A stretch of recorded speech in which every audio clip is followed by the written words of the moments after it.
ఏపీలో 2019 సంవత్సరంలో జరిగే సాధారణ ఎన్నికల్లో అధికారంలోకి రావడమే ప్రధాన ధ్యేయంగా పెట్టుకున్న వైసీపీ పార్టీ అధినేత వైఎస్ జగన్ ఇప్పుడు సంచలన నిర్ణయాలు తీసుకుంటున్నారు.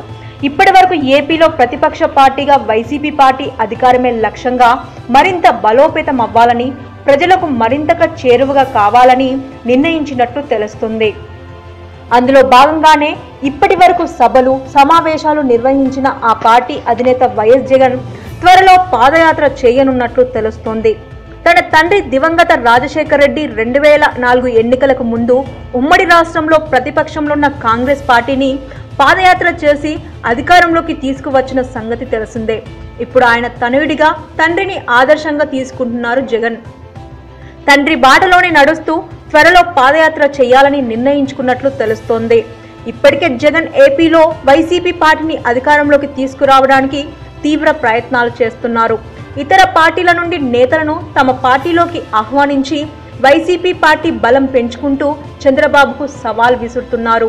ఇప్పటికే దేశంలోని ఎన్నికల ప్రచారకర్తగా పేరు పొందిన ప్రశాంత్ కిషోర్ను రంగంలోకి దించి తన పార్టీ బలబలాలను బేరీజు వేసుకుంటున్నారు. ప్రశాంత్ కిషోర్ ఇచ్చే సలహాలు, సూచనలు స్వీకరిస్తున్నారు. ఎక్కడ పార్టీ వీక్గా ఉందో అక్కడ ప్రత్యేక శ్రద్ధ పెట్టాలని జగన్ తన పార్టీ నేతలకు ఇదివరకే సూచించారు.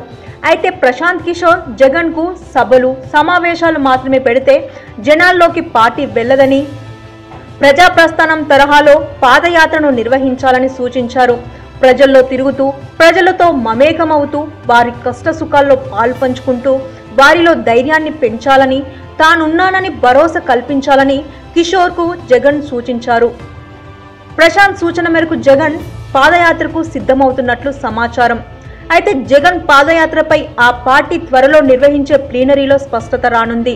ప్రశాంత్ కిషోర్ సూచనతో పాదయాత్రకు సిద్ధమవుతున్న వైసీపీ పార్టీ 2019 ఎన్నికల్లో అధికారంలోకి వచ్చి వైఎస్ జగన్ ముఖ్యమంత్రి అవుతాడా లేదా అన్నది చూడాలి. For more interesting updates, please subscribe to our channel.